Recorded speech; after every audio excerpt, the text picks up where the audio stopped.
Good morning, everyone. This morning I was going to make some apple cobbler, so I thought I would share that recipe with you.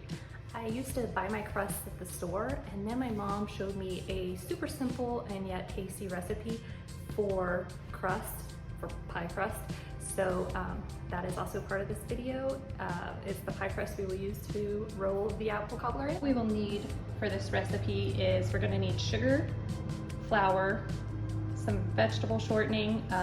My mom likes to use the butter flavored Crisco, but I can't ever find butter flavor in the Great Value brand.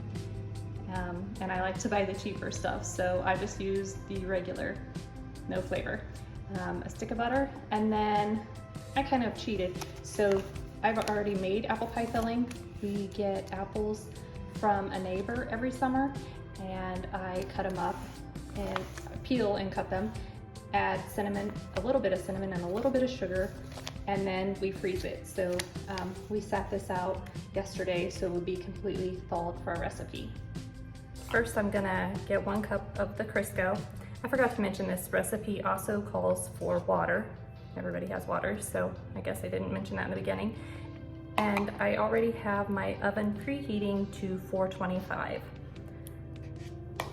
Sorry if you can hear the mowing in the background. Shane is mowing our lawn one last time before winter sets in, so you might be able to hear that, and I apologize if that's distracting.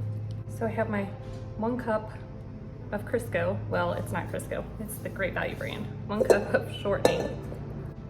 Next, we're gonna take 2 cups of flour, just regular all-purpose flour.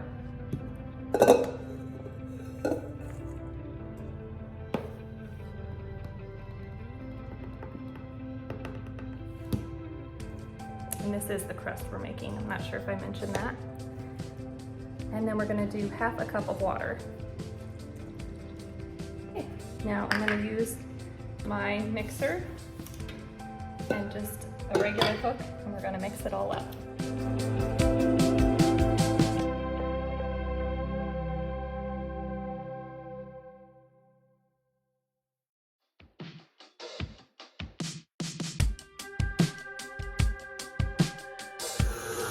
So you can see that the crust is all starting to come together, so that's it. We'll turn this off now. It's as simple as that. The pie crust is now ready. Now we can roll it out. I've already cleaned my counters, so we'll put a little flour down on the counter and get it rolled out. Okay, so you can see the pie crust. It's not sticky or anything. It's nice doughy pie crust. So I'm just gonna take a little bit of flour and I'm gonna sprinkle it. Hopefully you can see that. I'm gonna sprinkle it on the counter. A nice and clean counter. Just kind of spread it out. Then we're gonna get our pie crust out. And it just comes out really nice. Super easy, very tasty pie crust. I've used it for a lot of things. Anything you need a pie crust for, really, you can use this. So I just have my roller, and I'm gonna put a little flour on it too to begin with. I'm gonna roll this out into a rectangle because we're gonna put our apple pie filling on it and then we're gonna roll it up. So I need it to be a rectangle.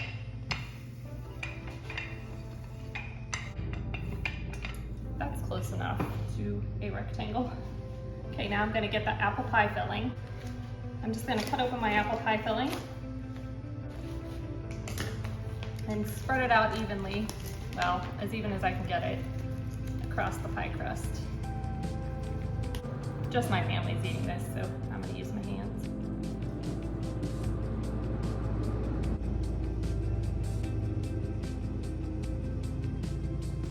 So if I hadn't already cut up my apples, I would probably have used about 4 cups of apples and then just sprinkled a little bit of cinnamon and sugar on it. I know that's not a real measurement, but you just need to sprinkle a little. And then as you cut your apples, you can put the apples down on the pie crust and then sprinkle the cinnamon and sugar over it. Now we're gonna roll this up.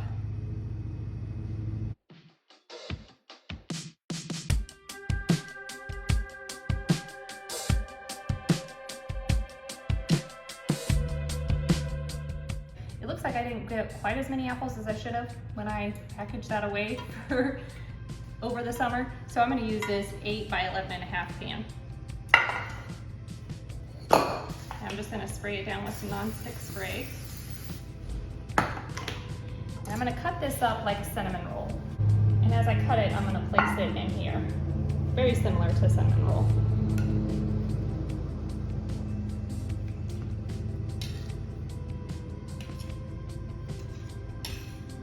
So, just like that.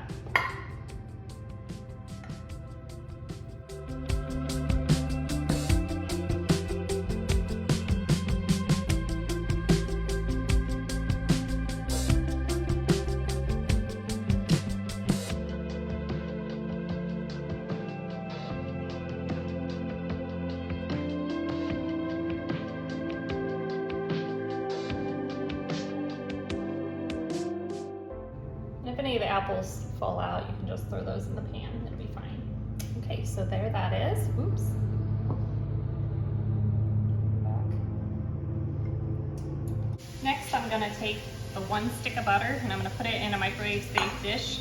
I'm gonna microwave it until it's completely melted. Okay, now my butter is completely melted, so I'm just gonna pour it over the top.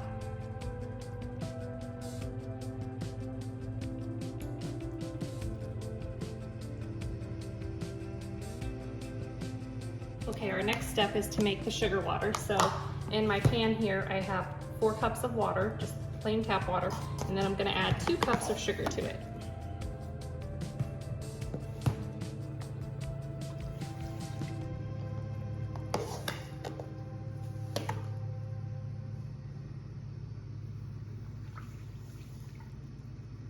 I'm gonna stir this up and then I'm gonna stick it on the burner and I'm gonna turn it on, probably on high, and then we just wanna bring it to boiling and make sure that all the sugar is dissolved into the water. Okay, now that we're boiling and it looks like our sugar has completely melted into the water, we can now shut this off.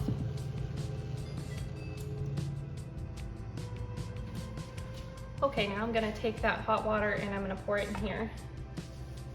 My pan's a little full, so I thought I might just try this cup. Let's see if that works.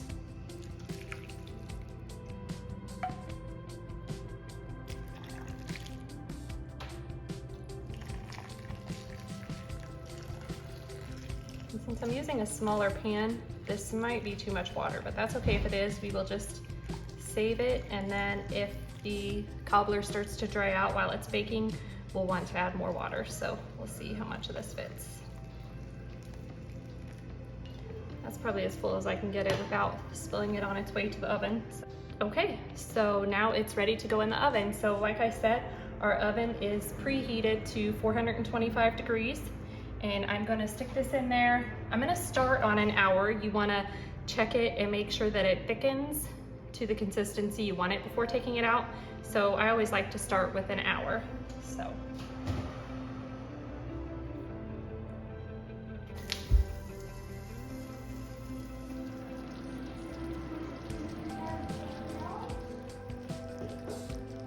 Okay, so we just pulled it out of the oven. It was in there, it ended up being in there for an hour and a half. I did, after about 30 minutes, I covered it with foil because it was starting to get brown in some spots. I probably just cut them too thick for the pan. If I'd cut them a little thinner, then that wouldn't have happened. But here is the final product. Thank you for hanging out with me today while I made this delicious apple cobbler. I hope you'll give the recipe a try, or if you're just needing a simple pie crust, you'll try that piece. See you next time.